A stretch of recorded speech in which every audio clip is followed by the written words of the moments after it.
Welcome to Zone In Sports, your favorite spot for real talk, bold takes, and everything in the zone when it comes to sports.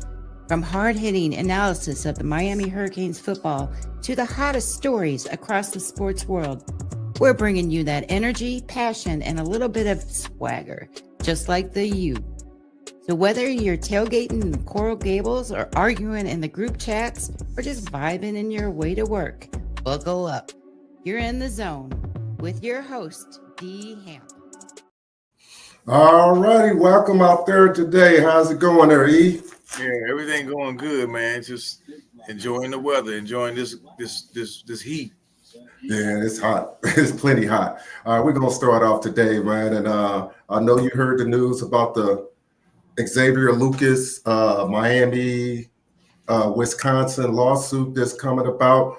My first question before we get really into the nuts and bolts of everything, were you surprised the lawsuit was coming?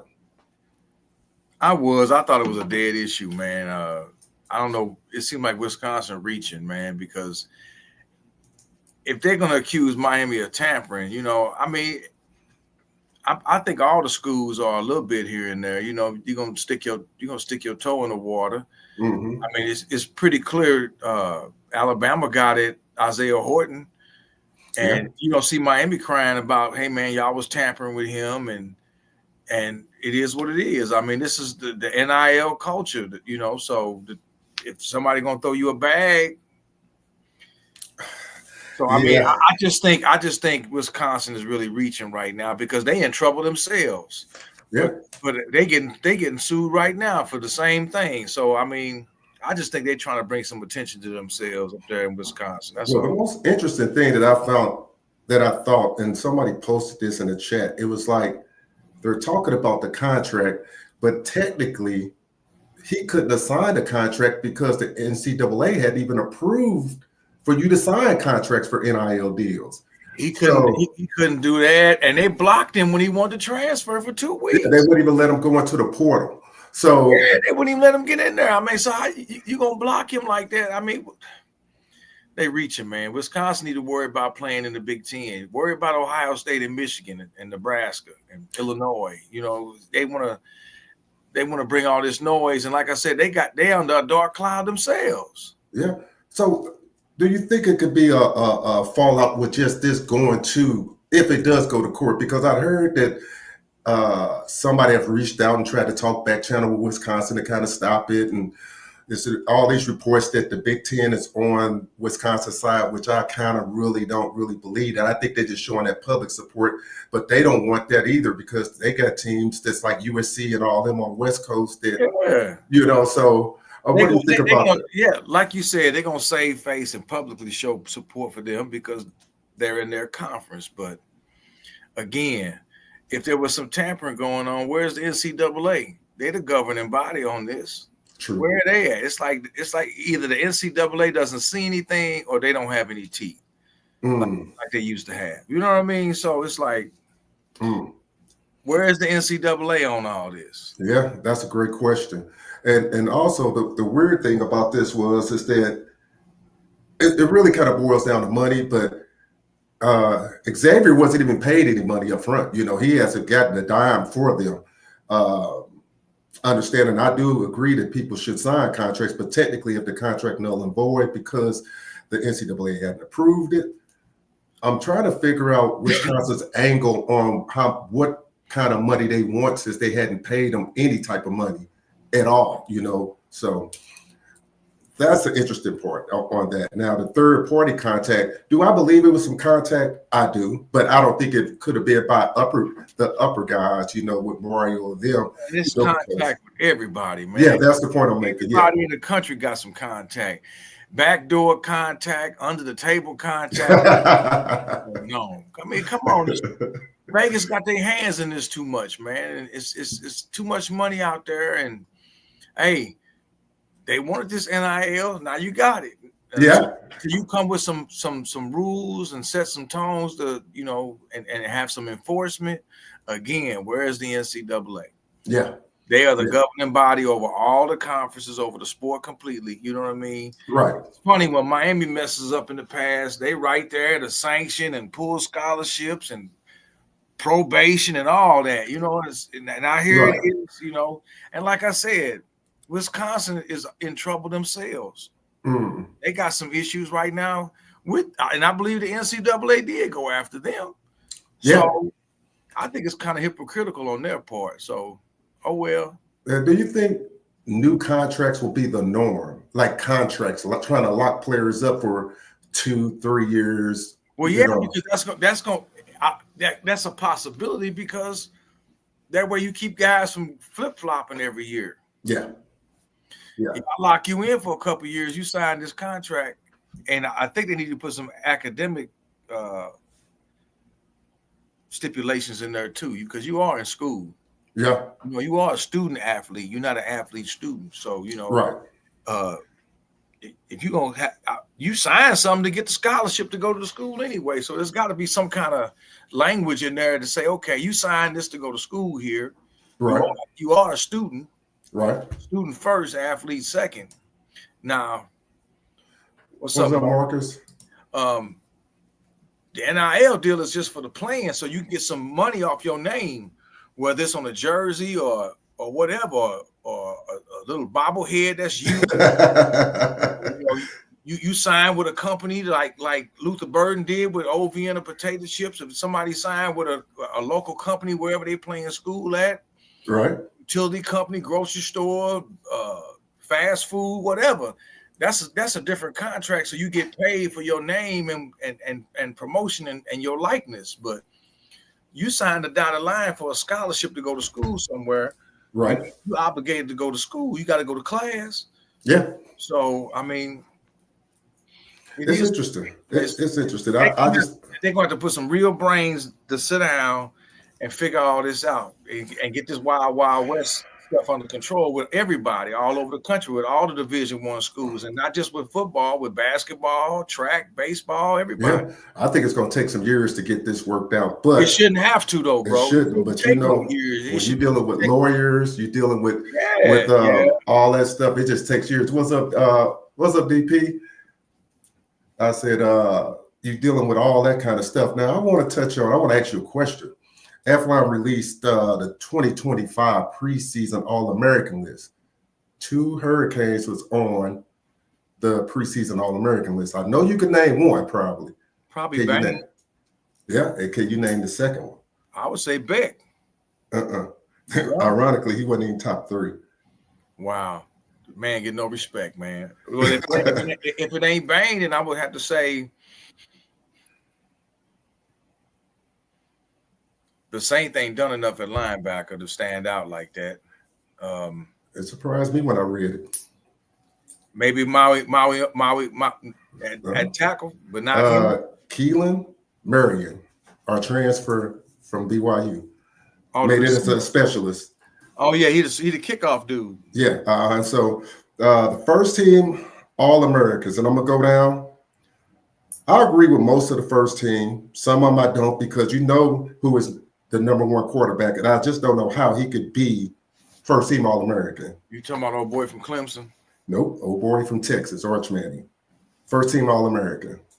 Preseason. So again, there's no shade against Texas. There's no shade. I think Arch Manning could be the real deal. I just don't know how you could put him at a preseason All-American over some of the guys that's the body of work of what they did last year. His name, man, it comes down to name in school, man. Like I said, Texas got that oil well money. They got money that goes deep as them whales. So, you know, it is, man. I don't like I said, when it comes to these pundits, man, like with CBS and the cable sports network, you know, they keep regurgitating the same thing about Beck's injury. It's obvious his injury is a thing of the past, because he's slinging it. They seen it. They scouting it. They know he's fine. He's good to go. Right. They keep bringing up last year, but they don't bring up the fact that he had several key offensive linemen that were with Georgia that were not playing. Correct. The running game was damn near non-existent. and your receivers led the country again in drops. I mean, this is why he had to press. Yeah. So of course he's gonna throw more picks when I got to press, when my line ain't blocking and I'm running for my life. I mean, it's football. We got to keep saying the same thing, but these guys get on the national TV platforms and they make it seem like Miami got all these question marks. What are these question marks at receivers? What do you mean question marks at receivers? Right. You brought old boy in from LSU. You brought old boy in from BYU. You got JoJo. Right. You got arguably the best, one of the best tight ends in the country, and probably the best tight end in the ACC. Right. What question marks would you have? That's crazy. It's just like old boy McCormick had a show where they ranked all the offensive lines, and they had Miami, I think, 5th or 6th offensive line. They had them behind they had them behind Utah. They had them behind Alabama, and I'm like, wait a minute. If they was so far behind like this, then why would my man from Nixon, Missouri, even come to Miami? Why wouldn't he consider going to Bama then? Why wouldn't he go to Utah then? It just didn't make any sense to me. You know, they had Notre Dame #1, but it's like it's like the lack of, it's just, these dudes need to be called out. Yeah, for the hypocrisy. That's it. Right. On one hand, you talk about, they talk about Clemson is all this and Clemson is all that. Man, Clemson won the ACC title game with a last-second field goal. Right, yeah. They struggled with SMU. Yeah. Okay? They only beat one ranked team last year, and that was Pitt, that finished 7-6. Yeah. They got throttled at home by Louisville. And Pitt has an All-American on the list, too. I just got through watching the Louisville game. Miami should have blew Miami. They should have blew Louisville out. They had the points. I mean, just the secondary. We ain't got to talk about how terrible it was, but Louisville couldn't even stop Miami. Right. Really, nobody could. So that's what I'm saying. For you to have the #1 offense in the country, the #1 overall draft pick, and then you turn around and question Carson Beck like he is a thing of the past. Yeah, these dudes need to be called out on that. And as the season goes, if the season is successful and Carson puts up the numbers and has a good, I'm not expecting Carson to put up stupid numbers. Well, yeah, I don't think anybody is. He don't have to when you got a running game. I expect the running game to produce. Yeah. Now we're gonna talk about. All right, I don't think running back there's any dispute. #1 All-American, Jeremiah Love. I think we all in agreement that he should be a preseason All-American. Nick Singleton from Penn State and Desmond Reed from Pitt. We just talked about Pitt, how he was dynamic. Singleton, he was a beast, and we could say what we want about Jeremiah Love. So preseason, that's who they have there. Wide receivers, they have Jeremiah Smith, Ohio State, Ryan Williams, and Jordan Tyson from Arizona State. Tight end, they only have one, Eli Stowers from Vanderbilt. Offensive line, we talked about this. They got Florida, Jake Slaughter, Utah, Spencer Fano, Alabama, Caden Proctor, Miami, of course, Francisco, and Penn State, Olave Vega from Penn State. That's your offensive line. Your defensive line, you have Dylan Stewart from South Carolina, Colin Simmons from Texas, TJ Parker from Clemson, and Peter Woods from Clemson. So Clemson has 2 preseason All-Americans. Linebacker, Anthony Hill, Texas, Wicks, LSU, Kyle Lewis, Pitt, Toreen York for Texas A&M, and D-backs, Leonard Moore, Notre Dame, Jermon McCoy, Tennessee, Caleb Downs, Ohio State, and Dylan from Oregon. And then your special teams, of course, Dominic Zavada, Michigan. He was kicker. Punter is Brett Thorson, Georgia. Return is Keelan Marion, of course, from Miami, and Josh Cameron from Baylor. So that is that first team. Now, your second team gets a little interesting to me. You know, they got Cade from Clemson. Running back, they got Malik Hughes from Oregon, and running back Isaiah Brown from Louisville. So I can make some arguments there. Okay. Receiver, you got Indiana Stewart, you got Williams from Clemson, Tate from Ohio State. Tight end is Jackson Indris from Texas. So, and Ruben Bain is on second team, D-line. So, and I don't think we have anybody the University of Miami third team. That's fine. I mean, that's what they see and that's what they feel. Okay, it's preseason. I'm ready for fall camp. Yeah, they got Garrett Nussmeier over Carson Beck too. He third team LSU. So they high up on him, man. I like old boy from Clemson because he done proved himself. Yeah. I think this is fuel for Carson Beck, man. This is just fuel for him, man. They're not showing that boy no love, no respect. They was all on his job. He was at Georgia after that first year when he had McConkey and Bowers at tight end. They was all, even last year, he had a couple bad games. He had the press in that game against Florida, but the way he brought them back against Alabama, being down 28-0 in the second half, it just goes to show you that was all him. Right. That was all Carson Beck when they was down 28-0 in the third quarter at Bama, man. Yeah. And I just think this is fuel for him, man. He got something to prove. My prediction is this, man. I think Carson Beck has a very good possibility. He has a good chance of being a first-round draft pick. I'm not saying he's number one overall, but I think if he has the type of season I think he's going to have, he could be a first-round draft pick in the NFL draft next year, and he could be possibly a Heisman candidate. I'm not saying he's going to win it, but he could be a Heisman candidate because this is supposed to be the year of the quarterbacks. It's supposed to be a lot. They say this class of quarterbacks is going to be better than last year's class. Right. So I expect him to be in the mix of that. Right.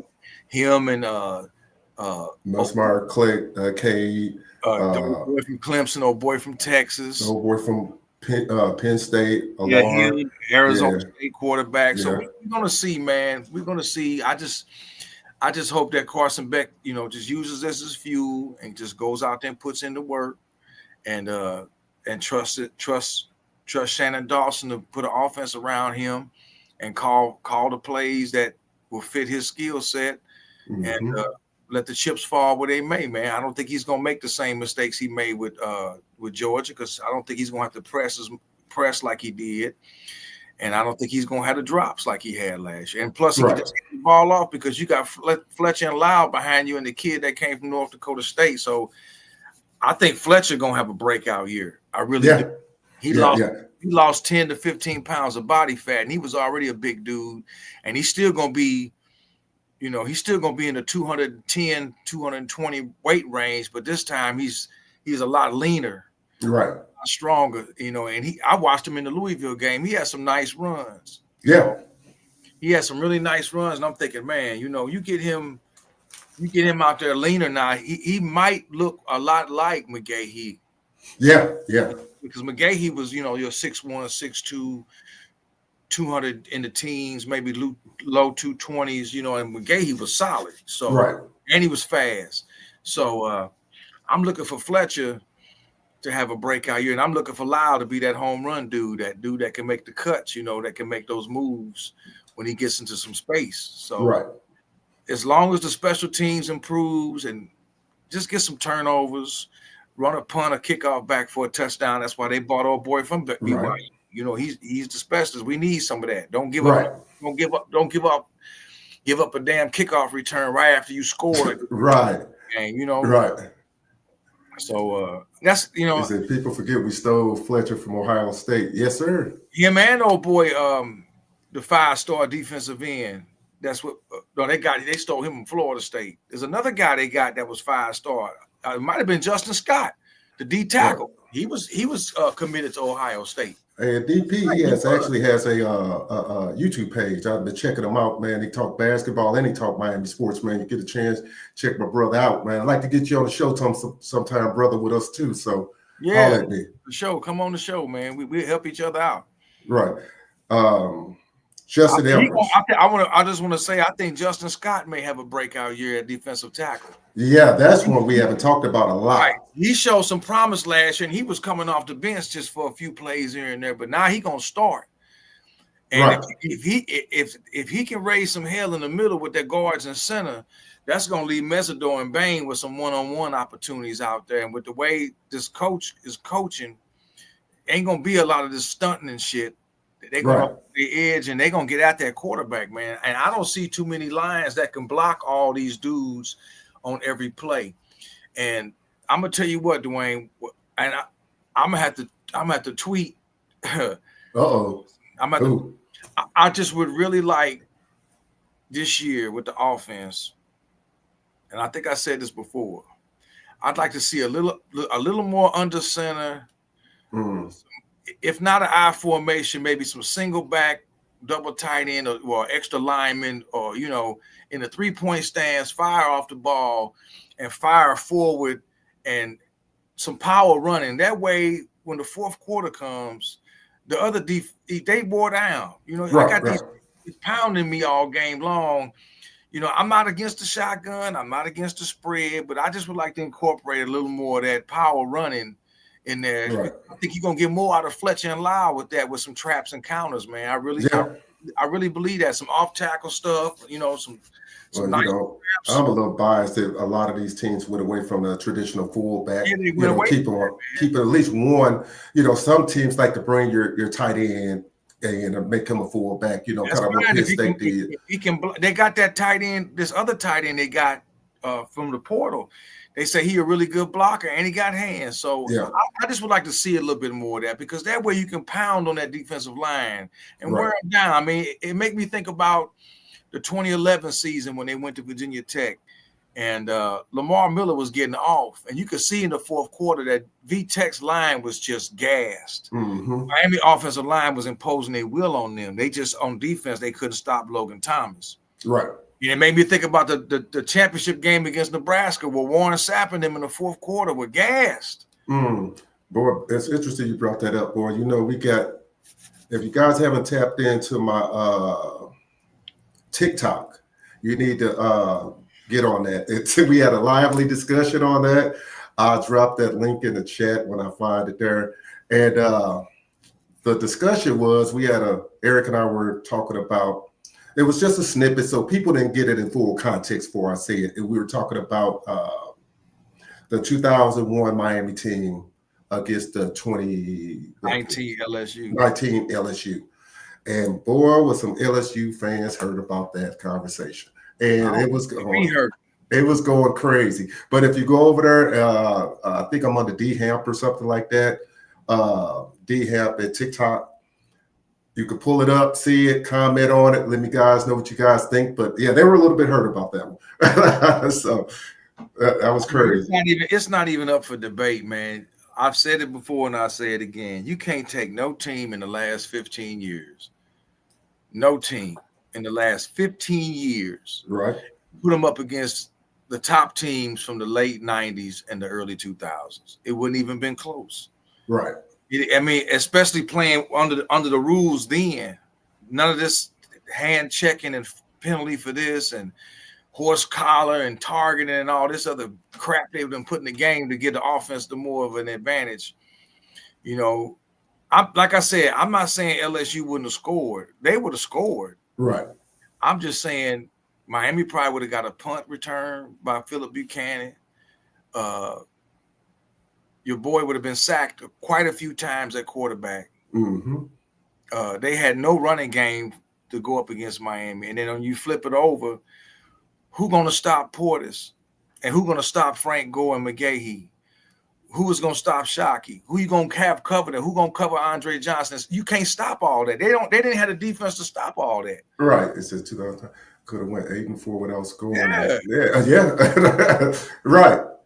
So I mean, it's just for them, they can say what they want down in Louisiana. Yeah, in the last 15 years, y'all had the best team. And the funny part, they were still missing the whole context because I kept getting you only beat Virginia Tech by 2. But his statement was, y'all would have lost to Virginia Tech and you would have lost They would have lost to Florida State. You got to understand something. Back then, playing Virginia Tech was a better team with Frank Beamer. You going in the Blacksburg?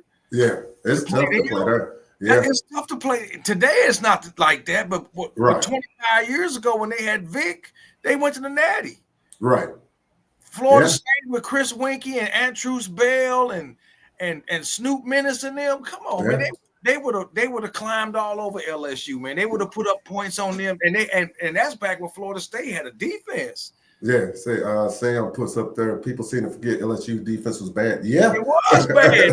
It's like that's what I'm saying. I just would have ran Portis and go at them all game, and made them come up in the box. And now I'm gonna hit Shockey over the middle and then, like I said, the special teams.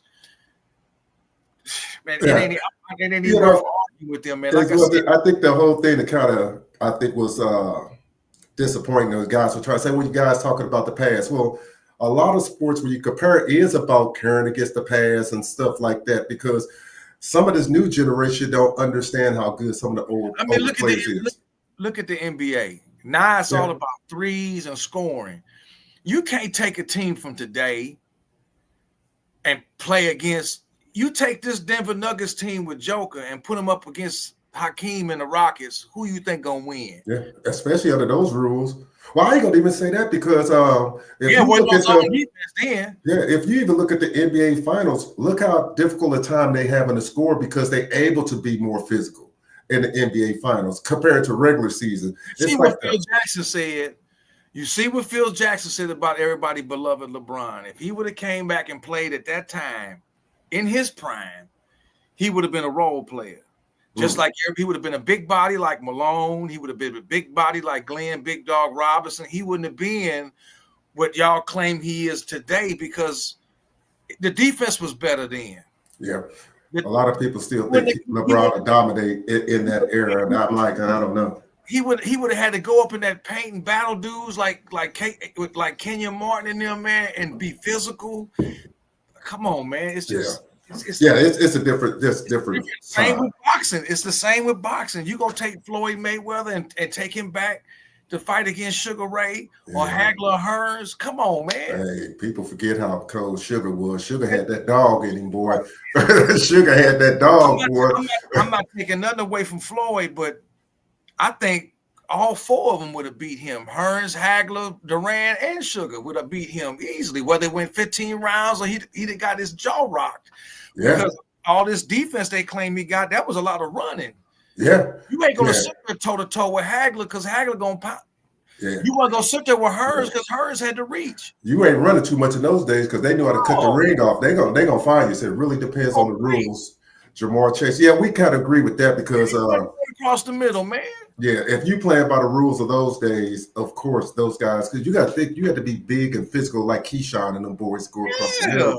You wasn't sending too many look. And the little guys that went across the middle, they was tough. So they still got rocked. It's been time. Peter Ward got popped. It's been time. Tanner got. They talking about who Ed Reed them gonna cover. I said, well, look who they had to cover in practice. Right. Look who they had to cover in games. Like I said, they had to. Antrus Bell was a bad dude for Florida State. Snoop Menace was a bad dude. Anquan Bolden was we got to go up against them every year. Right. So, okay, chasing them dudes was nice, but now that Burrow running for his life. Right, yeah. Who on that line going to stop Will Ford from coming through there?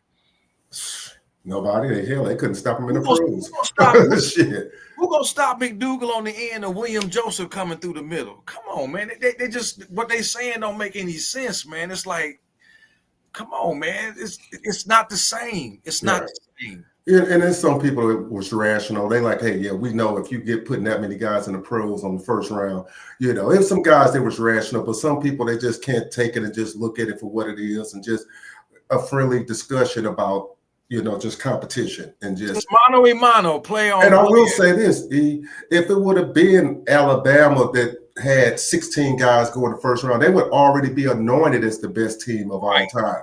Or Georgia, the best team of all time. It wouldn't even be no debate. Only two teams that can make that argument are the 01 Canes and the 95 Nebraska with Tommy Frazier. Yeah, and some guy did put that in there. And Tommy, we knew Tommy Frazier. Well, it's no dispute that Nebraska team was tough. And then I'm gonna come behind that with some other Miami teams: the '86 team, the '89 team, the '91 team, the 2000 team, the '02 team. I mean, come on, man! Man, right? I know. Like I said. The LSU fans, they can have it for now. Y'all can claim to be the best. And then if they're going to say they're the best in the last 20 years, I expect the Florida State fans to chime in with their 13 Seminoles when they had Crabman at quarterback. I hate to say Jameis Winston. Yeah, hey, but Jameis was slinging that thing, though. Slinging that rock, and they had Benjamin at receiver. Who in their secondary was going to cover Benjamin? Right. So again, and they had a line. They had a line that could protect Jameis. So I mean, I dare say, even with that 13 Seminoles team, I still think the 99 team was better than that team. Yeah. I mean, you had a Florida State team that went to the national championship 3 years in a row, albeit the third time was from the computer. But Winky went twice. Yeah. They played against Mike Vick and Virginia Tech. People forget about that national championship game. Mm-hmm. So they forget about '98 Tennessee when they won that title, and then they beat Florida State when Tennessee won with at quarterback. Right. It was funny. I got asked the question, and God asked me who was my best. Who did I love to watch 1-2 punch in college? Quarterback receiver combination. And I thought he thought of a pick a Kane, but I just told him, I said, man, I had to go back and I had to watch the old Randy Moss and Chad Pennington. Because if didn't nobody go watch them in college play when he was at Marshall, I mean, hey, he was just throwing that thing up and Randy Moss was just going to get that thing. And I was like, man, shoot. It was like one of the craziest things I've seen. What's old boy that went to the Rams from West Virginia? Oh, you talking about not Major and was Major at quarterback? No, not Major. I forgot the quarterback, but old boy that was lights out at receiver for West Virginia that signed with the Rams. He was a number 1 draft pick for the Rams. Put up huge numbers for West Virginia. Let me think. That was back in the 2000s. Who was their quarterback? They had him in the top 25 as one of the top 25 most dynamic players in this 21st century. I forgot old boy name at receiver. I mean, it's a lot of quarterbacks. There's a lot of 1-2 quarterback duels, but I told him there's no hate against nobody. That's just one I just enjoy just because that 98 UCLA squad that Adrian beat them. They was putting up big numbers. Yeah, big numbers. It was just weird because you just didn't see that Randy Moss team and them come. They just came out of nowhere, and I just remember they just Marshall. They put him on TV, and I was like, man, who is this guy here? Then they was like, you know where Moss was supposed to go. He was already practicing with him and got kicked off the team. Was it Florida State, wasn't it? Yeah. Just imagine if Chris Winkie would have had him and Snoop Menace and Antruse Bell and Anquan Bolden. Stop it. Man. right. Stop it. They might have beat Miami with that combination there. Man, shoot. Hey, shout out to Randy Moss, man. I hope everything going well with you, my brother out there. That's crazy. All right, we're going to touch a little bit on Justin Edwards. Miami flips him from Rutgers. That's a great pickup. We talked a little bit behind the scenes about tape on him. This kid is nice at linebacker. He got great closing speed. He's a really good tackler. He's a really good reader. They moved him he can come off the edge. He reminded me of Derek Thomas a little bit. He was playing in the middle, stuffing the run. On passing plays, he covering tight ends and running backs out the backfield, closing in on quarterbacks. Just his keys, he can read really well, man. And he fires to the ball, man. That's a big get right there. Yeah. I know Shiano hate losing him because Shiano was all about defense and he turned Rutgers around and he lost a big one right there.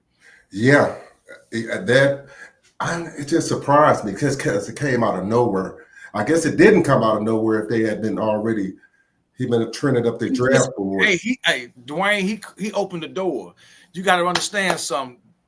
My man, the tackle from Missouri that signed with Miami. Okay, yeah.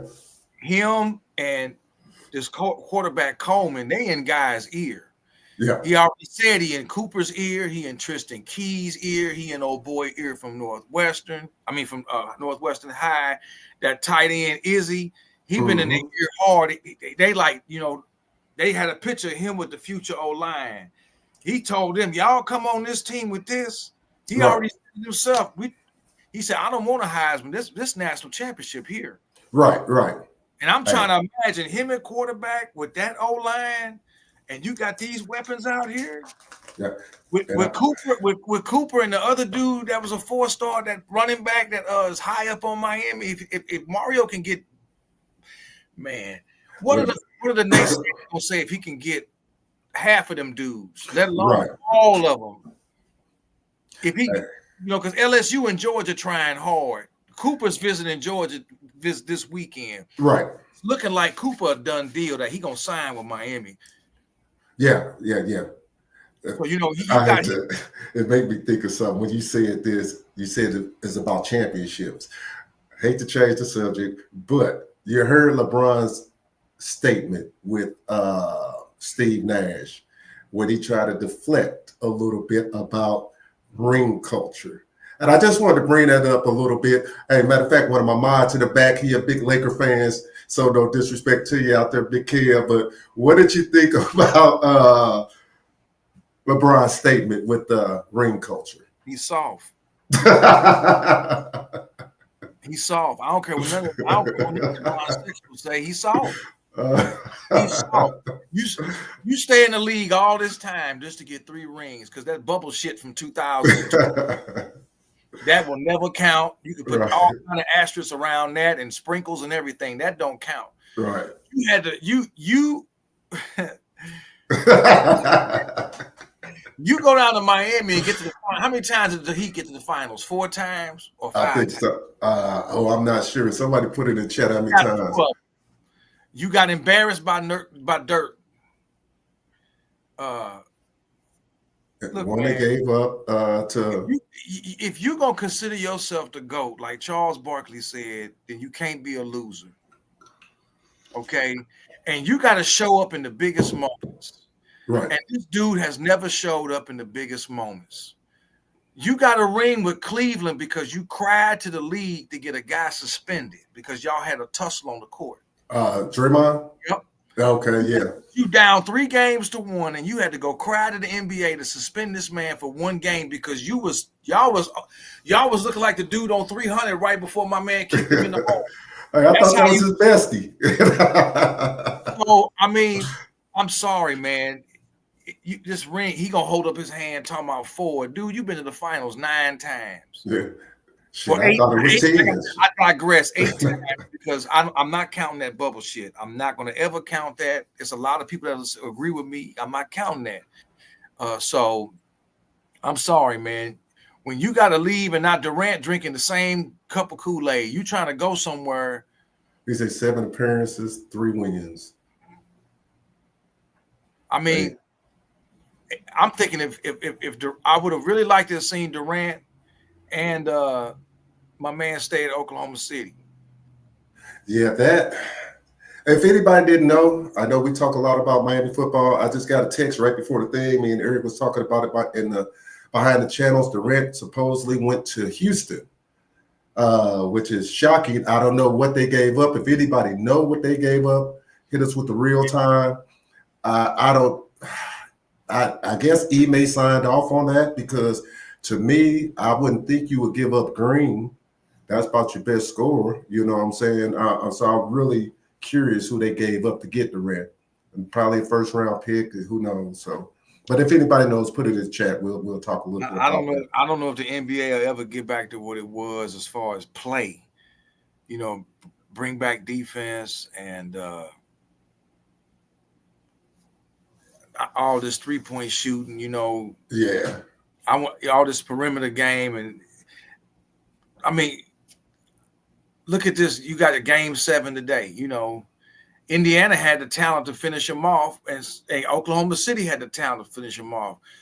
Are we ever going to get back to seeing the dominant teams win a series 4-1 or 4-2? Right.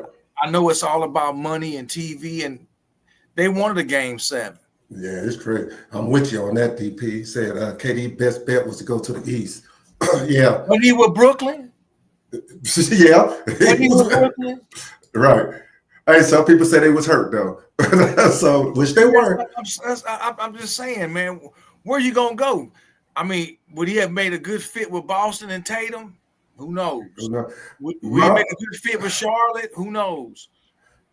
Thing is, Durant getting older, he still could snipe, but the thing with him is that he can't move them dogs like he used to move them. He could shoot over people. He said the deal sent Jalen. Oh, they did get rid of Green, but they ain't finna be shit. They got rid of Green, Dylan Brooks, the number 10 pick this week, and 5 second-round picks to the Suns. He'd have been with Phoenix. He'd have been with Brooklyn. So you mean tell me they got rid of their best scorer and their second best defender? For Durant. For Durant to just score but can't really play no defense. Some people would say injury prone. I don't know. I mean, one thing I can say about Durant, he loves the game. He loves to play. I just don't know if I'm giving up Jalen Green because Jalen is young. He's a young stud. Yeah, man. Now, I know he had times in the playoffs this year where he didn't show up, but that's just that youth. That's only the second time in the playoffs, I think. Or did they make it the year before? I'm not sure. I think that's his second time in the playoffs, but might have been his first. I'm not sure. But anyway, I digress. I don't know. I guess they trying to win now, and I guess Ime was on board with it. So if he on board with it, more power to him. He gonna be in Houston. He in H-Town, baby. All right. He in H-Town. All right. We're gonna talk a little bit about this ranking here.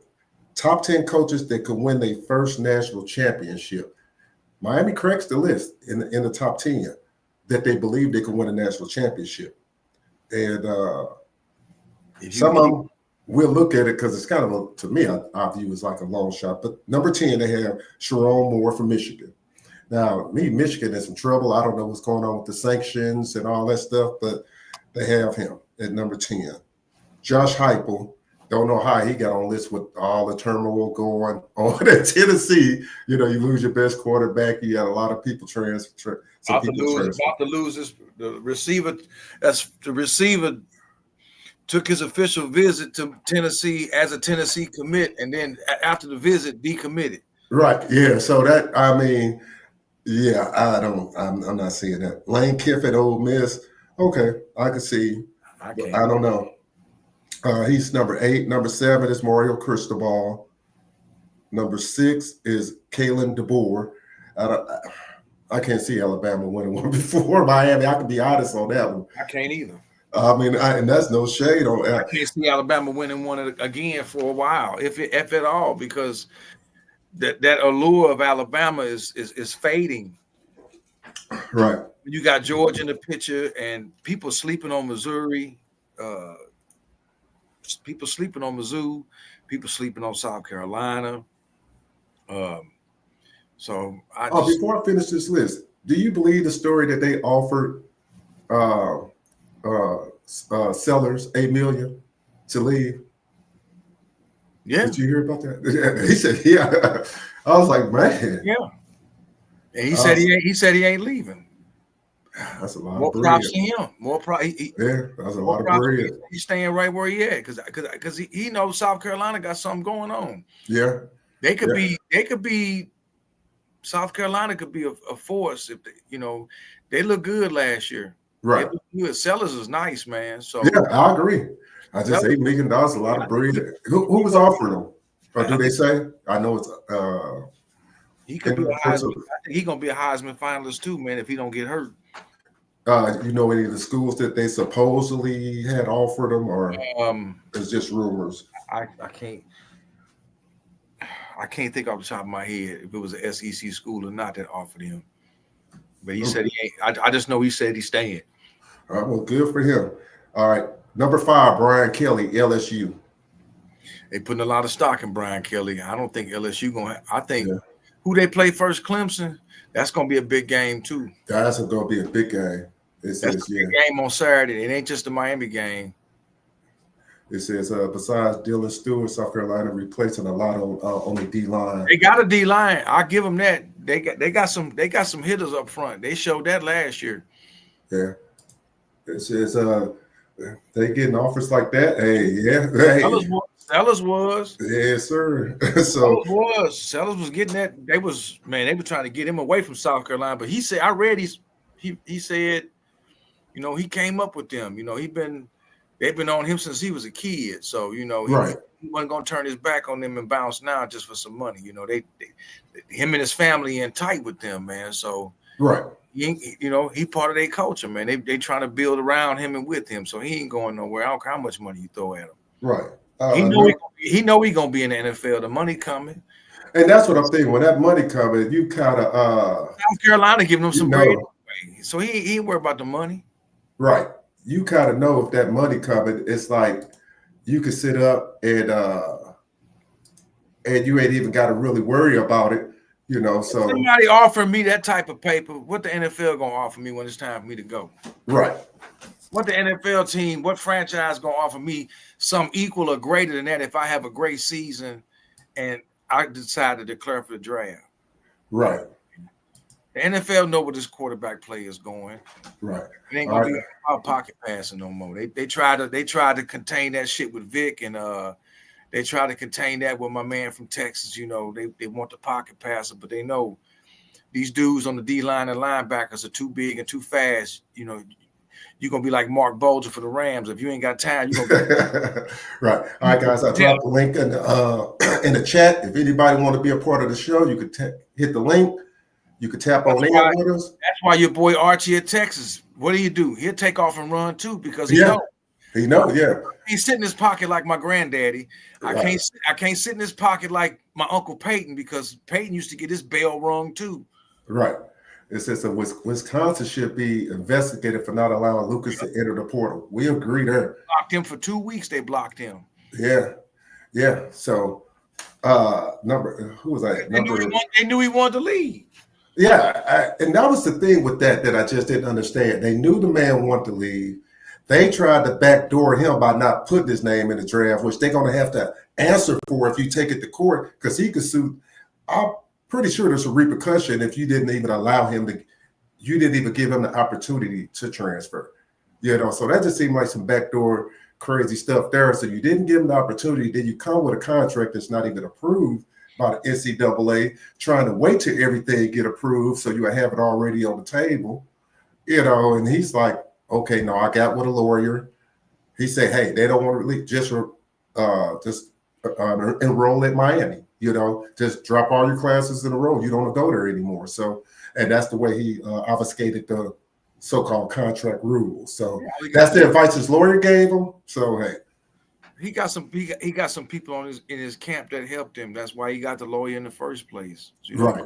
Kudos to his parents and those around him that knew what to do from a legal standpoint. Because, like I said, Wisconsin was trying to put the block on him anyway. They had two weeks. We're not gonna let you enter the portal because we just know you want out. Yeah, and that's crazy because you my best guy in the secondary. I don't want to lose you. So no, that ain't how it worked.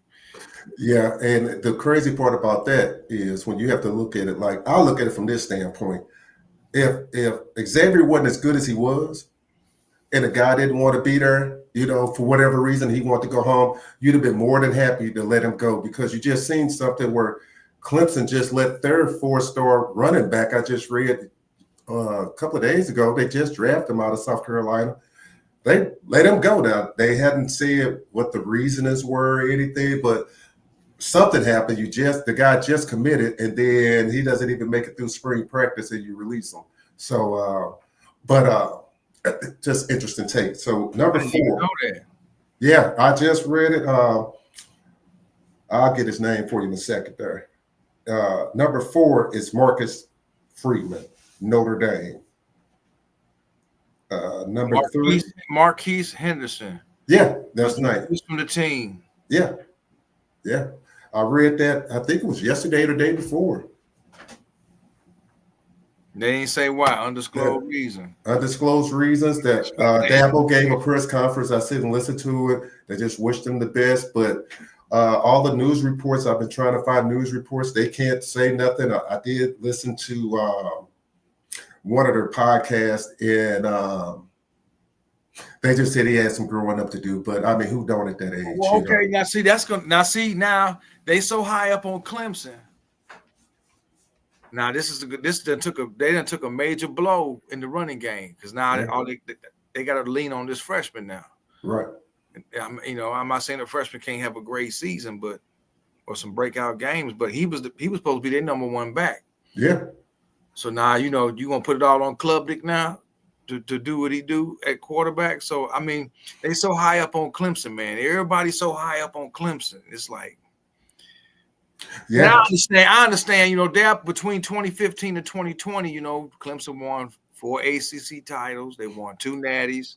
Yeah. But since 2020, Clemson ain't really done nothing. No, that's why they have been on Dabo head about getting in the portal. Because remember, he was like, "I'm not doing it. Yeah. I'll develop players." Then them boosters start pushing back, like, "Hey, you better get with the times, partner. Yeah. You better do something." Now he ain't in it super heavy, but they really high up. They high up. I mean, Clemson got a defense. I give them that. They got some really good receivers. But like I told you a couple of weeks ago, their Achilles heel is that O-line. Right. Now you just lost your running back. So if that's going to make you more of a one-dimensional team, being a one-dimensional team in any phase can hurt you. Miami was one-dimensional last year because they had no D. What it do? It cost them. Yeah. If you one-dimensional offense and you don't have much of a running game like Georgia did last year, it cost them. And it got Beck hurt. Yeah. So, if my line ain't the greatest, or if it's average or maybe a little above average, but I don't have a real running game that I can lean on, and I got to throw the ball all the time, who says Klubnik won't have the type of season Beck had last year where he got to press? Right. Yeah. Football is all about having continuity and having balance all over the field on both sides of the ball and special teams. Right. So I feel like the team with the most balance is the team more likely to succeed. Yeah.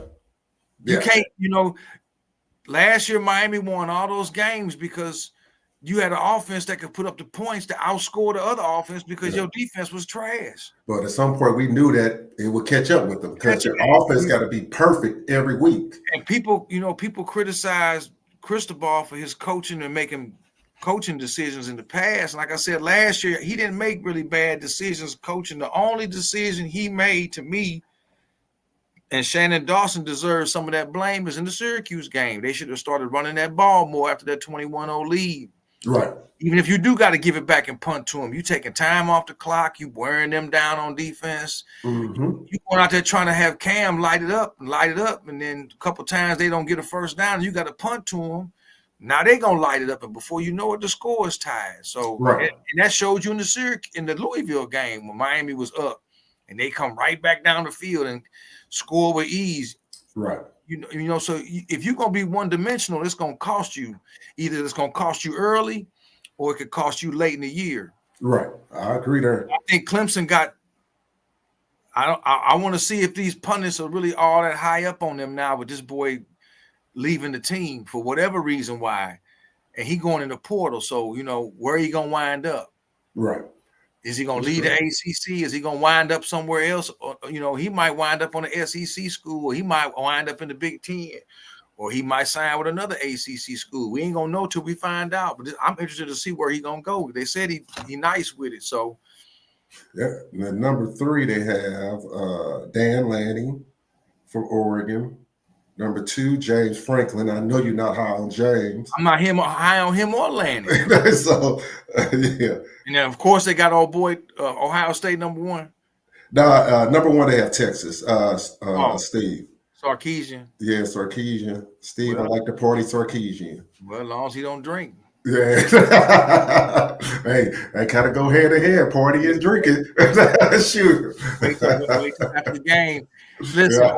Oregon gonna have a good team. I ain't taking nothing away from Oregon, but they got to run through that gauntlet of the Big Ten. We're gonna see what Oregon is all about when they got to go places and play. You know, do y'all have to play at Iowa or at Michigan in the cold? Right. You know, and it's vice versa. You know, other teams got to come up there when it's cloudy and raining up in Oregon. So I hate to see them rivalries in the Pac-12 be gone because Oregon won't be playing Oregon State. Or they won't be. And then I read something about they trying to get Texas.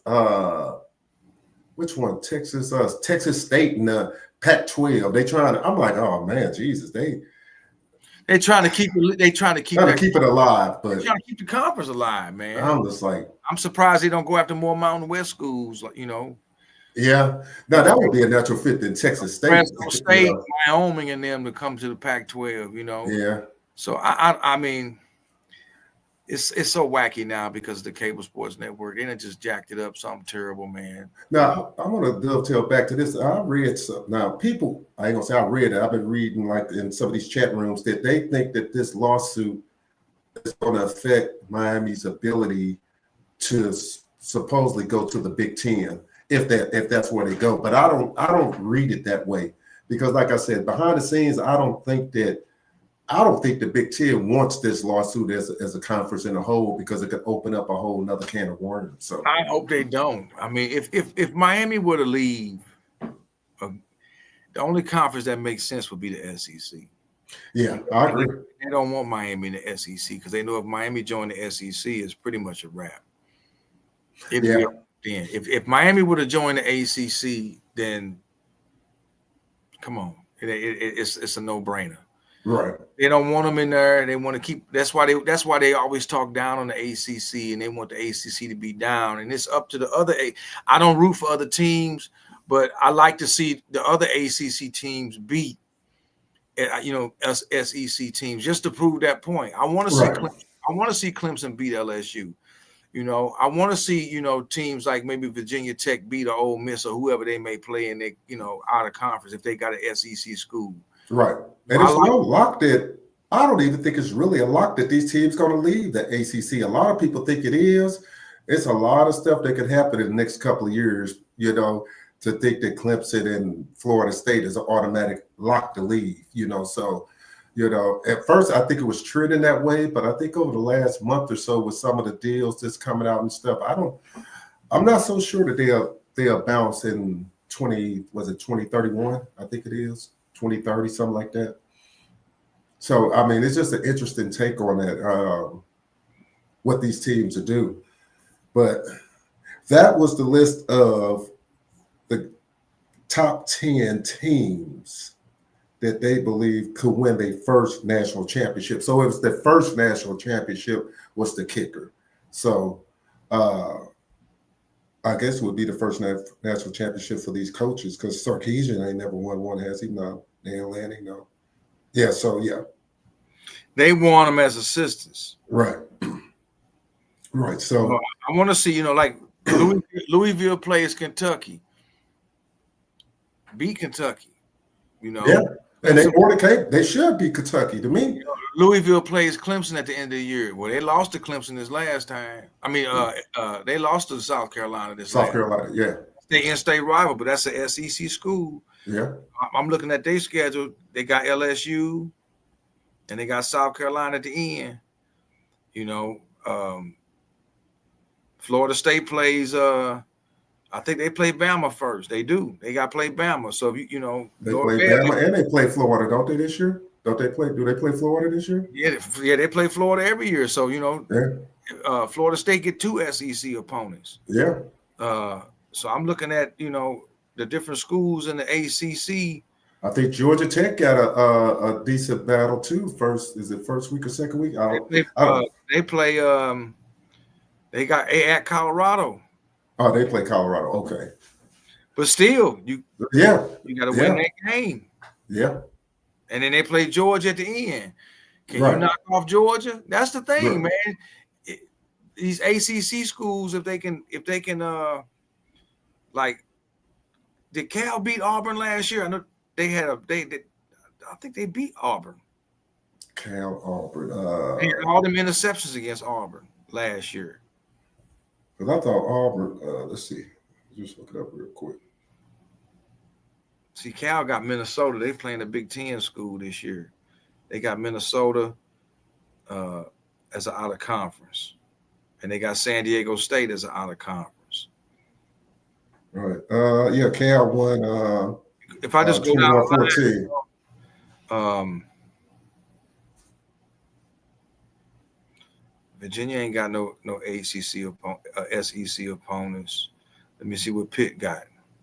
I look at all these schedules. Like I said, I don't root for other teams, but if an ACC school can win and beat a SEC school, have at it. Yeah. That acquired all that talk about ACC schools aren't that great and all this, that, and the other. So, right. And that's another thing is, we're going back to the TikTok thing, and guys are like, oh, y'all can't even win the ACC. And I'm just like, man, that's the tired argument. You know what I'm saying? First of all, we talking about two different teams, Y'all want to throw that in when you don't even want to stick to the topic. Okay, should Miami have won the ACC? Yeah, I'm not going to sit and argue that point. When they get that monkey off their back, that it's going to be something else. All they wanted, but the ACC week, so you can't never really win that. You know what I'm saying? That argument. So my thing, like I try to tell them, is just you have to go out and you have to, like you say, beat these non-conference teams. And long Virginia Tech.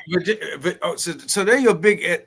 They got them. Virginia Tech play at South Carolina. That's on Sunday the 31st. That's a day game before Miami play.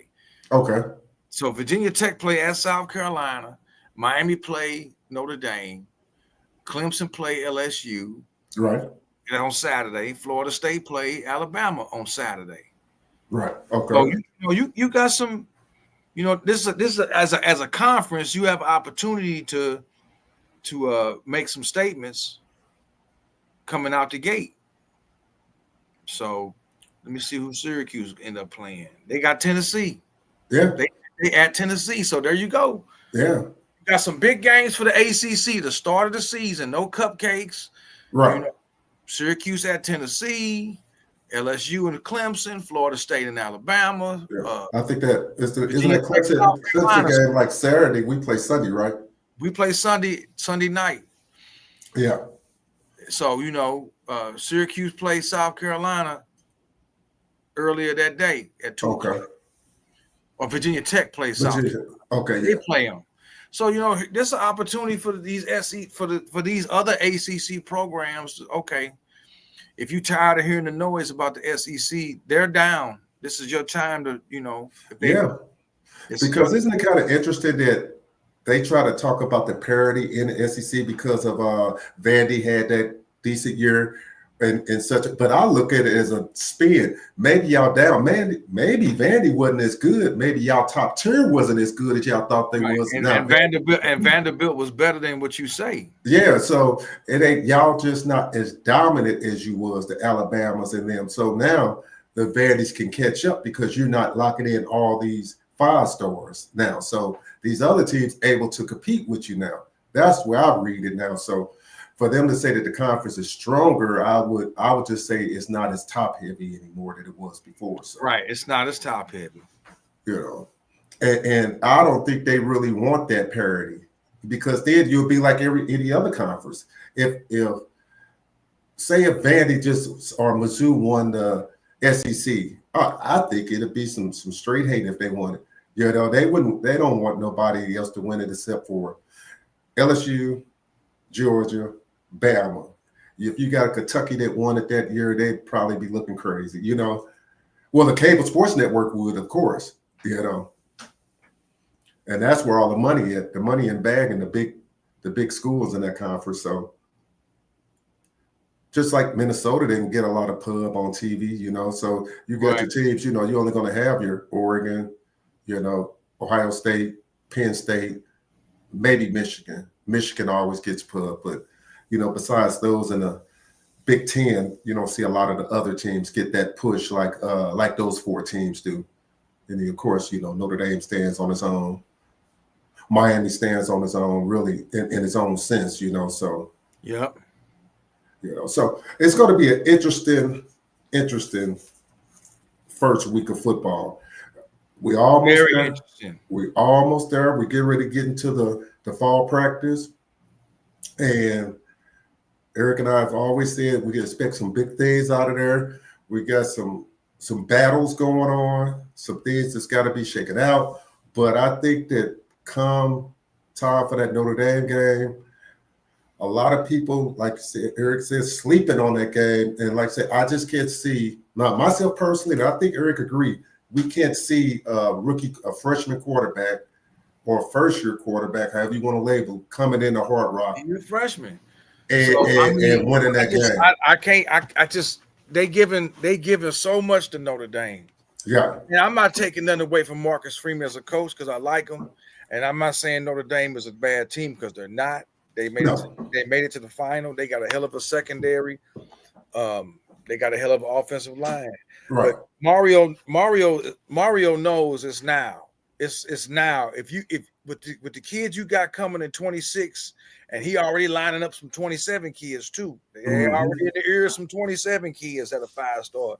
If you want to keep this train going down the track and getting more speed, you gotta win this first game. Yeah. You have to beat Notre Dame and put the nation on notice that, okay, you for real as a coach. This ain't gonna be like it was in the past, and this team is for real. Yeah. Carson Beck is the real deal. This line is the real deal. That revamped secondary is a strength, and you're gonna have to win this game. And my keys to it is, if I was Heatherman, not that I'm giving Heatherman any advice, stop the run and make the freshman quarterback beat you. Make that dude beat you. Make that dude. You got all these secondary guys. All right. Yeah. You see what it's all about now. Put you out on the island, stack 8 in the box, 6, 7 in the box. How many you got to put in there to stop them? Right. And let Mesidor and Bain and them eat up front and make them run the ball and see. And then if you could stop that run, you're going to force them to have to do what they got to do. Like I said, this game is crucial. I don't want to get off too early, and because I want the fall camp to be where we can really evaluate who we gonna put out there. But they got to win. I think they're gonna win the game. I do, but they have to win this game, man. They have to win this game. They have to win this game. They can't come out with a loss. They need to set the tone for the season, for the recruits, for the national media, for the fan base, for Mario's own sake. All this work you putting in recruiting, he's going to have to call a good game. His staff is going to have to be ready to out-coach Marcus Freeman and his staff because they put a fine product on the field too. Yes, sir. They're not coming down there to lose. Right. But they can be beaten. Yeah.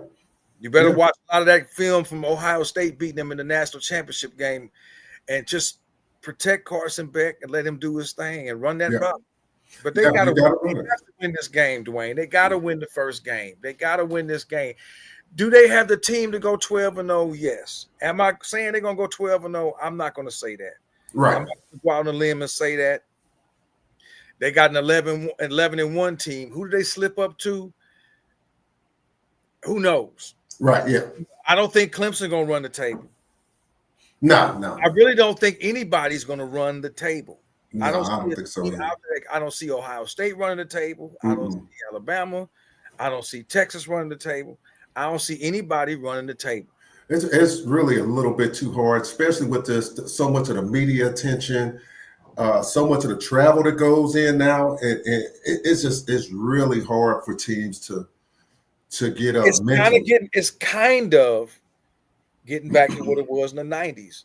Yeah. Where you only had one or two teams that did run the table, and it was difficult to do so. Yeah. It was a difficult thing to do. I mean, look, in 2001, Miami was the only one. I think in 2000, Oklahoma was the only one that ran the table. I think in 99, it was Florida State ran the table, I think, that year. Then, man, I think Virginia Tech had a loss with Mike Vick, and I think they did. I'll have to go back and look, but in 2002, it was Miami and Ohio State were the only ones in Division I football that ran the table. Yeah. And Miami came close to losing to Florida State with that missed kick with Florida State. And Ohio State came real close to losing to Purdue that year in 2002. Real close to losing Purdue. Very well it could have lost, just like Miami should have very well could have lost to Florida State in that game in 2002 at home. Right. So they couldn't stop old boy at running back that day for Florida State. He was getting off on Miami that day. Sean Taylor them couldn't stop him. Hey, but that's why you got to have like the balance, because one side of the ball going to have a bad day. So you got to have that balance. Have balance, man. You got to have that balance. Exactly. It's hard. That's why, last year team was I don't even like talk about it, but it was so disappointing because we knew that the offense couldn't have a bad game. We just knew. I mean, I ain't gonna say I knew it. I just like, man. Ward couldn't afford to have a bad game like Dorsey did at Boston College, right? Because Clinton Portis carried him and the defense carried him, right?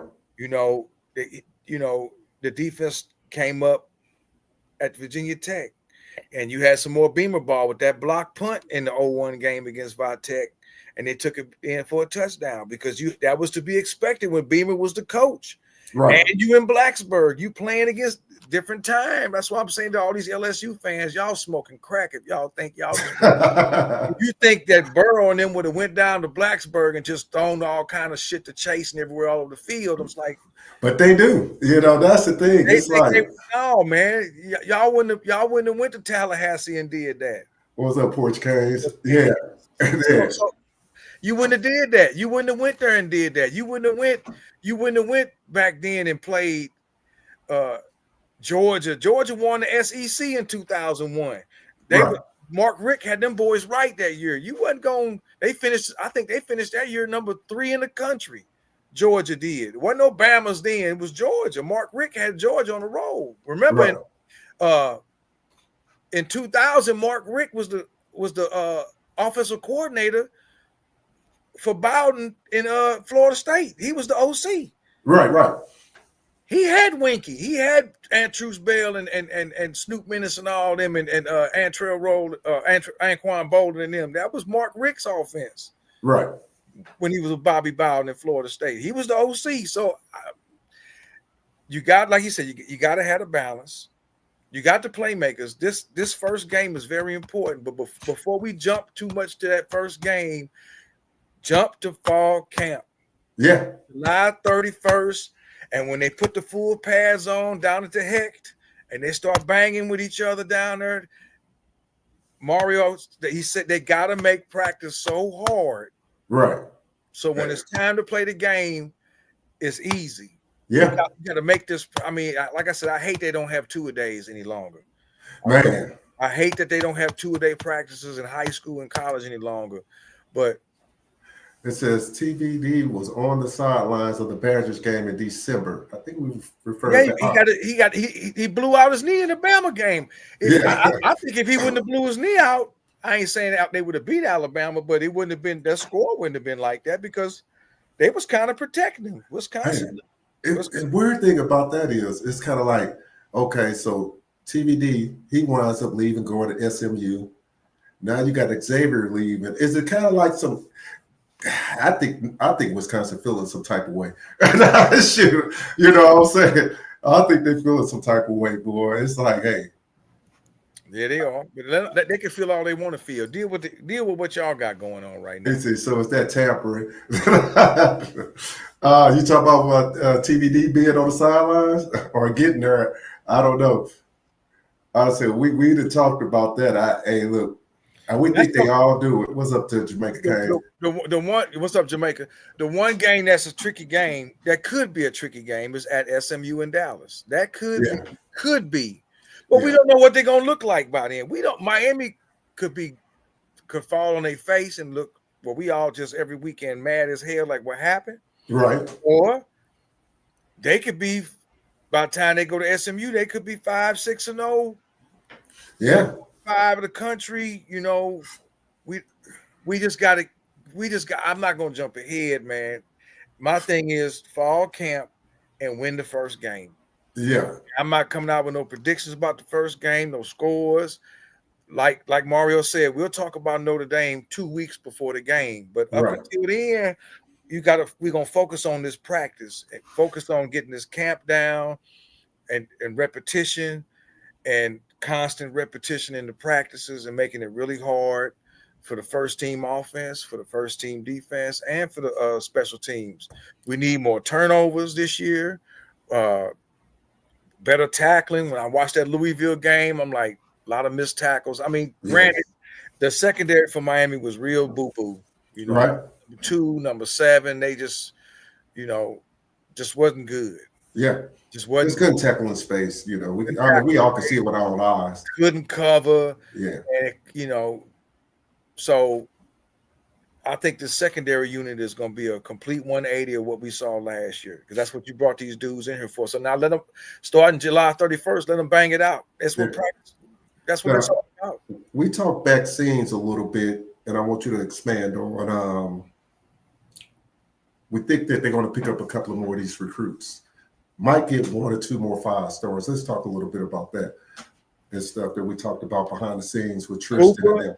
Cooper, Tristan Keys, the local kid from Northwestern, the tight end, Israel, the 4-star receiver from Tennessee that just dropped his commitment to Tennessee. Yeah, and there's a defensive tackle and a defensive end in the mix, and there's another receiver in the mix. I think he's a 3 or a 4-star. In the next 2 weeks, Miami potentially could find themselves in the number 1 spot. They really could. And with Jackson Cantwell and Coleman at quarterback really heavy in these dudes' ears, I could really see Cooper and Tristan Keys signing with Miami, along with that tight end. It's 50-50 between us and either LSU or Georgia for that tight end. And then you got the boy that just decommitted from Tennessee and dropped right after he visited them. He dropped his commitment. And they say he really loving on Miami. If Miami can get him, Cooper, and Keys, that's 2 5s and a 4. Right. Now you top 3. You said you guys talk about the Elite 11. Man. I was just talking about him. His attitude and moxie, he already talking. They showed a picture with him with that line, the future line. You put them weapons out there. You put Cooper behind him. Oh, I forgot about the 4-star running back that really liked Miami from he's from Georgia, I think. He a strong lean to Miami. They want both of them. Right. Mario wants both of them. Right. Competition. Yeah. These next 2 weeks are going to be huge. And to Jamaica case, I didn't actually watch the Elite 11 QB camp, so I just read a little snippets of it. But I heard he balled out. So he balled. He the best quarterback. He was the best quarterback there. Yeah.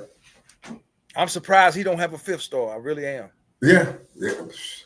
Dude can slang. He tall. He can throw. He can move. He precise. Because the number 1 quarterback in the 2026 class, he's from Florida too, isn't he? I believe he is. Yeah. Isn't that the kid that went to Colorado with the blonde afro? Oh, I'm not sure. He was supposed to be the number 1 dude. Hold up, Jamaica Canes. He want to tap in with us. Let me tap you on in here, brother. All right, there. Go ahead, bro. What's going on, man? Oh, nothing much, man. How's it going, man? Where you at? Right. Because all I see is a ceiling light. Hey, you try to stay off the screen there. Yeah, what's man. With it? I hurt my back, man. I ain't trying to, you know what I'm saying, just doing the tapping with y'all. We understand, bro. Go ahead there, bro. It can in that event, but they did a good job of not talking about him a lot, you know. And the kid from Heritage came out to be the kid Bell turned out to be the MVP of the entire thing, right? So right. Well, I look at this. I didn't want him to. It didn't matter if he was finishing 1 or not, Coleman. Right. But the way they kind of did it, if you look at how they kind of like position these kids and what they do, they really, really go for those big teams right now that's doing something. And it's always, well, later from Miami, let's wait and see. I think the kid have the best arm talent in that camp. They just didn't want to Dia give it up. or Coleman? Coleman. They just didn't want to Okay. give it up. He Okay. nice. He is nice. That boy is nice. He So is I slender. got a question to you about Dia. How good is Dia? I haven't seen him play. I watched a little bit of his film, and I was wondering why did Miami go after Dia, or did they only go after Coleman? Well, he went. They really wanted Bell also, but he Okay. went ahead and made an early decision. I think he came on campus with us, and we did everything we were supposed to do. I think like the following week he went to Texas. It's almost like that's what he planned. He just wanted to run through, come over and show Miami some love, and say at least we stopped by. And in that same week, if I'm not mistaken, going into that weekend or something like that, he committed to Texas. It felt really planned out. I'm not mad about that because I felt like I got a good quarterback. We got a damn good quarterback, and that's cool. Right. We can't get them all, but like I said, let me get that 4-star running back. Let me get Cooper. Let me get Tristan Keys, and let me get old boy that's from that just decommitted from Tennessee and that tight end. With that monster line and him at quarterback, dude. I'm good with it. I'm super good with that. That's national championship offense right there. Yeah. And so it's like we're going to continue to build, man, and just do our thing. And the Notre Dame game, like I was talking about, I ain't going to take too much of your time, but the Notre Dame game, what you was talking about, here's my thing on it. In the years past, how we'll start out of the season, and if we don't win that game, we see a few devastation things moving down the line. Believe me when I tell you I want to win this game. I also want to win the Florida game. Mm-hmm. But our focus also, we should be built and put together to win and make the playoffs, meaning that either we've seen, because I heard people say, oh, well, Clemson might not get to the playoffs. You guys can help. Well, okay. Well, like you said that. So I'm thinking that we're going to get to the championship game, right? ACC championship game. Why don't y'all help me out and kind of like show me another team, otherwise from Clemson, that you think will actually make that game? And why? Because on the Clemson side, you're saying if Clemson don't go, it's really no more sides, right? It's really no more sides. Well, yeah, because they go by the percentages. Yeah, okay. Yeah, they're gonna go by the percentage of what you think is going on. So that's hard, man. Part of me, I'm not. I know Louisville bringing some people back, and they got some really good running backs. But the only other team I don't know, man. A piece of me would say Pitt, but then I say no. NC State, but then I say no. I just I'm not gonna say Florida State. If it's any other team, I Duke. Now, there's a reason why I did that, because I removed us out of it and said who will be Clemson will be playing if it's not us, and we got to think real hard to come up with that team. So that's where I want us to be focused. I said Louisville or Duke. Yeah, don't lose that game. Somebody said Georgia Tech is going to be good with Hayes. Yeah, I forgot about them. Yeah. Don't lose that game and Miami not be able to win the games that we need to win. Say it again. Miami don't play G-Tech this year, so I forgot about Georgia. We don't. So that Hayes King is nice, man. I know Virginia Tech hated losing him, but they're gonna base a lot of things off their running game. So right. They lost some speedsters. They lost some, I think Singleton and a few guys that could have came back. That's what I'm saying. I don't know who's Duke quarterback. Duke got a nice offense, and they had a nice old line. I watched the game with Miami. They put up some points on Miami. Granted, Miami defense was boo-boo, but right. Duke picked up the kid from I want to say it's Tulane. They gave him like 2 year, $8 million. Yeah.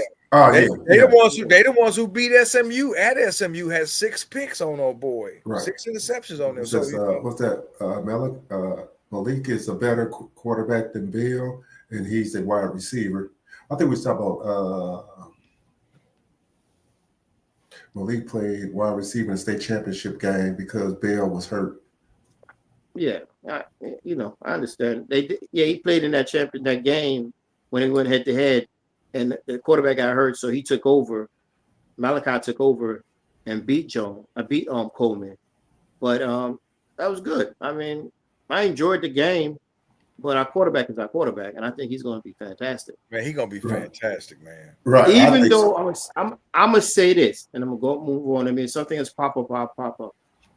I still think, and it's controversial a little bit, but I still think we go get another quarterback after this year to fill that gap. They did. They are. It's another guy, a white kid. 2027, right? Yeah. Yeah, he like 6'4", 6'5". Yeah. No. I'm not even talking about high school. I'm talking about transfer portal. Oh, I don't think they're gonna do that there. I know you're gonna say that. I don't think they're gonna do it, bro. Wait a minute. Did what's his name? Did he show you enough this spring? And hopefully, because if he's ready, he should be my backup this year next to Beck, and not. We're gonna find. You talking about Luke Nickel? We gonna find out. Yeah. We gonna find out. Here's the thing. I'd rather him be our backup than oh boy, that's a backup now. Damn it! Why could I remember his name? I know you're talking about. It's okay that we don't remember his name because that's of course. Listen, that's how much it's not jumping off our tongue. Listen, I ain't gonna wish no ill on none of them boys. Not Hill. Whoever come out in fall camp and ball out, gonna get the 2 spot. It's as simple as that. Whether it's old boy that played and broke his arm at Florida State. Emory. That's who it is. Emory. Emory showed me something of that because I think they handcuffed Emory in the Florida. They handcuffed him in the Clemson game, even though they won that game 2 years ago. He was handcuffed in the Florida State game. They wouldn't. Say it again. And now say it again. Say it again. He was handcuffed in that. But why do they keep handcuffing him if they feel like he could throw the ball down the field? That's you got me on that one. Maybe they see something we don't see because they the coaches and we ain't. So if you want to look at that game, it could be counted as not important or important, right? He's still talking about the playoff game. I mean not the playoff game, the ball game. The bowl game, yeah. Iowa State game. They still did not allow him to throw the ball down the field. I guess my only question with Emory was not the question. I would just wonder how much rep did he get in practice before the bowl game. Hey guys, I'm going to end on this. Can I answer that one real quick? How many times we played teams? Remember that year we went against Virginia? I think the quarterback was wearing number 99, and he had to be a sudden change. How many sudden change situation we had to face when guys, and we watch a lot of football, all of us watch a lot of football.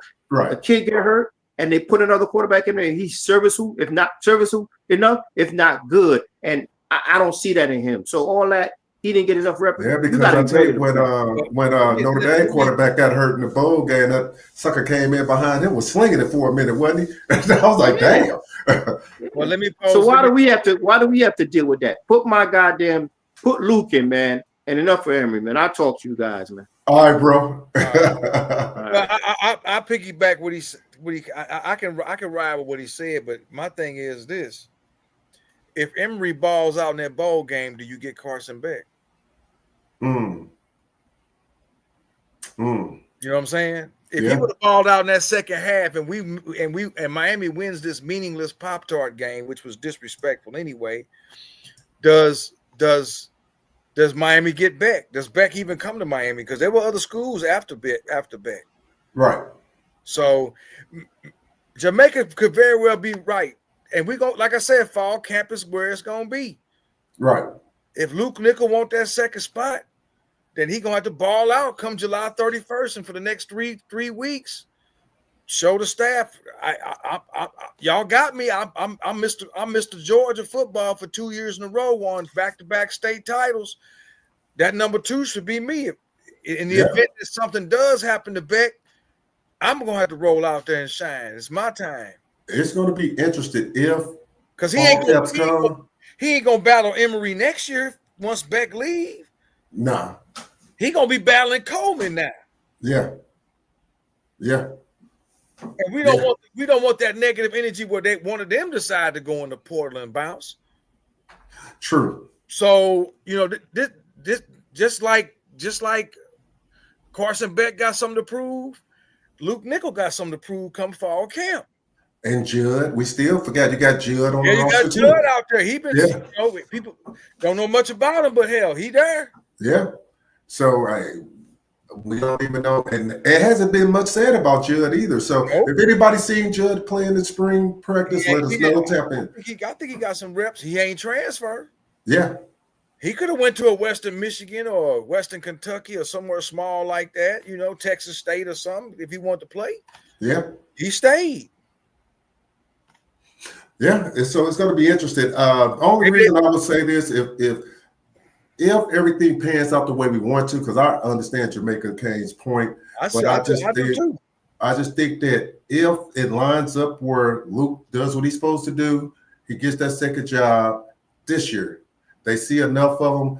It's going to be hard to bring Coleman in, nickel, and bring somebody in a transfer portal. You feel it's got to feel that need. You know what I'm saying? Right. If he's ready, he's ready, because that's when you start having, well, if I'm a 5-star, hey, he might just bring somebody in that won't give me that shot to roll. You know what I'm saying? So it just depends. I want to see that. I want to see that next year, him and Coleman, because then, if Coleman sit down for a year or get redshirted, or maybe not, I want to see that competition. Him and Nickel go at it. Yeah, right. That's what you want. You want some competition. This year and last year with Ward, okay, we saw that we needed to fill a need. Right.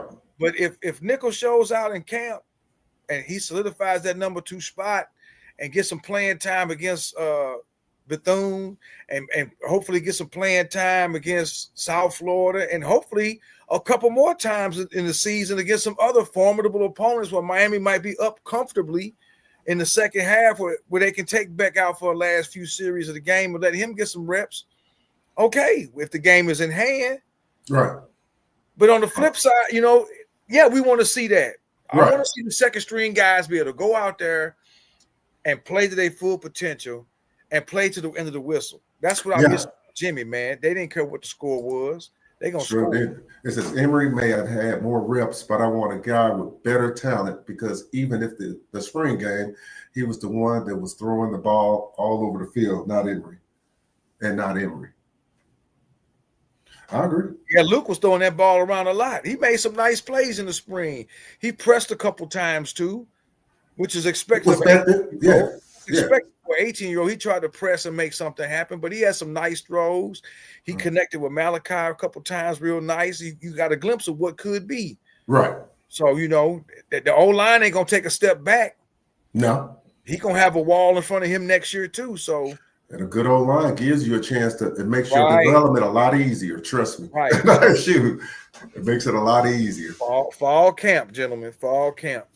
All right. Well, we're going to get ready to wrap it up for the days out there, fellas. If there's anything that you guys got questions for us, send it to myzoneandsports@gmail.com. Any footage, anything else. I'm going to put my TikTok in the link there so you guys can hop on that and see me and E going back and forth about the 2001 Canes against the 2019 LSU Tigers. And if you guys want to chime in, you guys can, more than welcome. I'll pin that after the live. Take us on home, E. Looking forward to the next 2 weeks. It's very good, interesting the next 2 weeks with these high school kids. Who's going to sign? I think with this linebacker flipping from Rutgers, it opened the door up. And with Cantwell and Coleman behind the scenes communicating and recruiting guys like Keys and Cooper and amongst the others, there's a potential for Miami to really have some really good news from now till July 5th. Mm-hmm. So these next 2 weeks are going to be very interesting, everybody. This could solidify this 26 class. And, man, we saw what Bama did in the late teens, in the teens with a lot of 5-star recruits. They was playing for natties because they had the top high school talent. So Mario is doing his thing along with building the trenches up. If you can get 2 of these skilled dudes, right, they're going to get more than 2. I think out of 6 guys, 7 guys, Miami has the potential to get 4 of them, Right. if not more. But if they get 2 or 3 of these guys, that'll put them top 3. And some people may not care about high school ranking, but that's big. That's big, yeah. Big when you finish in the top 5, top 3 with your high school recruiting, and you got the development going on that they got going on. That's a recipe for success. Yeah. And we want to see Miami make a run like Clemson did between 15 and 20. Yeah. We want to see that. That's going to have the more studs to do it. Look, it's no secret that, and we'll say this before we get out of here, that you see it even when you see me read the preseason All-Americans. Hey, Miami got something in there. They got first team, second team, preseason All-Americans. Right. Guys just picked Mario to win his first national championship, even though he's 7th. So that's telling you the national media sees we have the ability to get it done. What are they doing? What are they doing? Ascending. They are ascending in all facets, with recruiting, with the record. They are ascending. They ascended with the defense makeover in the secondary after a dismal secondary last year. Mm-hmm. Mario ain't making no boneheaded coaching decisions and stupid timeouts and not taking a knee and all this. Right. They're doing all the right things. They got a little pass drunk with Cam at the end of the year, and it cost them with Syracuse. But other than that, I'm pretty sure Dawson learned his lesson on that. You can't keep going back to the same old well. And what they do, the running backs and the players are taking accountability. Right. They're getting leaner. I mean, like I said, I'm thinking Fletcher going to be nice this year. You know, he going to look different. Right. A little bit more pop and speed. So fall camp. But these next 2 weeks is going to say a lot about the recruiting, because if you can get 2 or 3 of these guys, let alone out of the 7 or 8 big timers that they've had on campus, plus there's some other guys you ain't heard of if you haven't been paying attention. They nice. If they get this receiver from Tennessee, the tight end Cooper, and one of the receivers, either Keys or the kid from Northwestern, that 27 team gonna look real nice. Yes, sir. I agree. 2 years from now, we're gonna be sitting here like, remember what we talked about in 25? Right. There it is. Whether Luke Nichols the quarterback or Coleman's the quarterback, you're gonna have all these weapons with that line. Hey. The next 2 weeks, people. The next 2 weeks gonna say a lot, because I don't see Mario striking out on a lot of this. He gonna get some. We're gonna get some people. I really think Cooper and that receiver from Tennessee in the bag. All right. Well, that's gonna be it for you today, guys. We'll be back same time, same place. Hopefully next week we might have some prior commitments, but if we do, I'll be in Atlanta. So if you go on. If I can get on, I will. If not, maybe Jamaica can take my spot next Sunday and be with you on Sunday. Because like I said, I'll be in the A, and if you check out time right around then, so I don't know if I'll be able to get on with y'all or not. Maybe I can tap in if I get a minute. But if not, we might take a week off. We don't know yet. I will let you guys know by the middle of the week. Until then, we're out of here. We're out of here. 2 weeks, y'all. 2 weeks. Go Canes.